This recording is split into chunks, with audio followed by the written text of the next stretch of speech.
दोस्तों, आप सभी का हार्दिक स्वागत है। काफ़ी सारे मेरे फॉलोअर्स ने मुझे बताया कि ब्राज़ील में जो नए-नए एजेंट हैं, देसी एजेंट, ख़ास तौर से हमारे पड़ोसी देश के जो एजेंट हैं, जो लोग नया-नया काम शुरू कर रहे हैं इमिग्रेशन का, पहुँच करके वो उनको एक नई सलाह दे रहे हैं। वो उन्हें फ़ेक असाइलम की सलाह दे रहे हैं।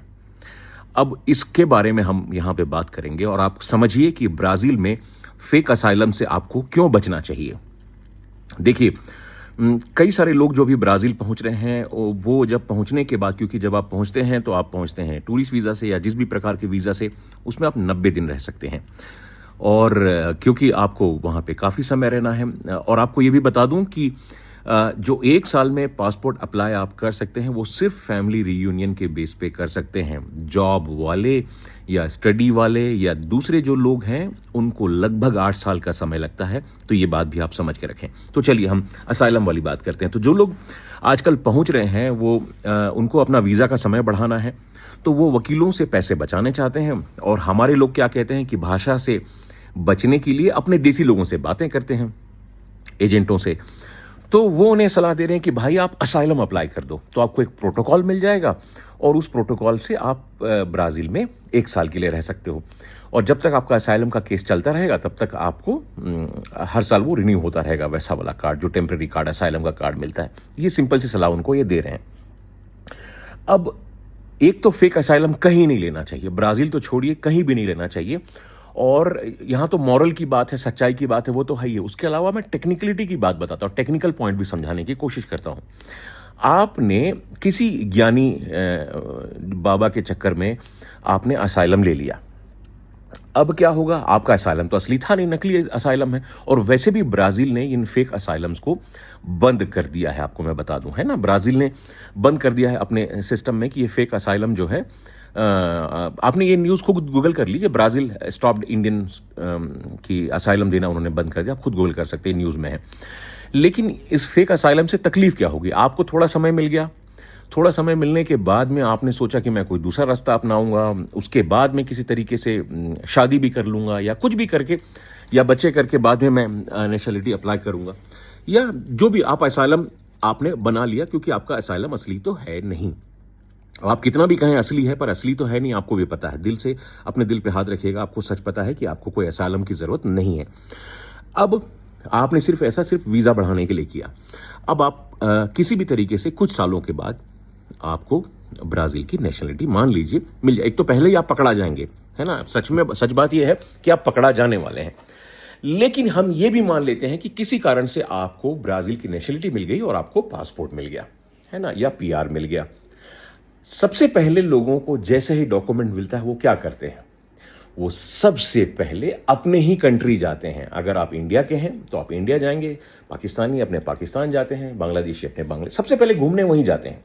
ठीक है? असाइलम मिलने के बाद आप क्या करते हैं? सबसे पहले अपने देश ट्रैवल करने के लिए जाएंगे, राइट है ना? आपको पासपोर्ट मिला, जैसे मुझे ब्राज़ील का पासपोर्ट मिला, तो मैं सबसे पहले कहां जाना चाहूंगा? भारत जाना चाहूंगा, है ना?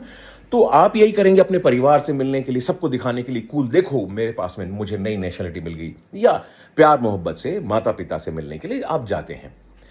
अब जब जाएंगे तो ऑफ कोर्स ही बात है कि आपके पासपोर्ट में एंट्री होगी आपके देश में जाने की, है ना? ब्राज़ीलियन पासपोर्ट से आप गए तो ब्राज़ीलियन पासपोर्ट को तो वीज़ा लगता है, या ओसीआई आप लेंगे, जो भी आप लेंगे, आपकी एंट्री होगी आपके पासपोर्ट या ब्राज़ीलियन पासपोर्ट पे, उस पर एंट्री होगी। फिर उसके बाद जैसे ही आपकी ऑफिशियल एंट्री इंडिया में होती है, तो ये बात ब्राज़ील की सरकार से छुपेगी तो है नहीं, है ना? ब्राज़ील की सरकार को पता चल गया कि आप वापस इंडिया गए थे। अब आप सोचिए कि ब्राज़ील में एक कानून है कि अगर आपने नेशनलिटी लेते वक्त कोई बात झूठ कही हो, तो आपकी नेशनलिटी भी रद्द हो सकती है। और आपने सबसे बड़ी बात झूठ बोली थी कि मुझे मेरे देश में खतरा है, मेरी जान को खतरा है, मुझे असाइलम दीजिए।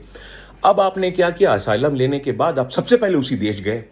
तो ब्राज़ील की जो सरकार है, ब्राज़ील की जो फेडरल पुलिस है, वो आपसे पूछेगी कि भाई, तुम्हें जब तक पासपोर्ट ब्राज़ील का नहीं मिला था, तब तक तुम्हारी जान को तो खतरा था, और जैसे ही पासपोर्ट मिला, तुम सबसे पहले अपने ही उसी इंडिया में जा रहे हो, कहेंगे ना? और इसी बात पे आपकी नेशनलिटी रद्द कर दी जा सकती है क्योंकि आपने झूठ बोला था इस कागज को लेने के लिए। आपने सिंपल सी बात है ना, आप सोचिए आप क्या करने वाले हैं? क्या आप जिंदगी भर वापस भारत नहीं जाएंगे? नहीं ना।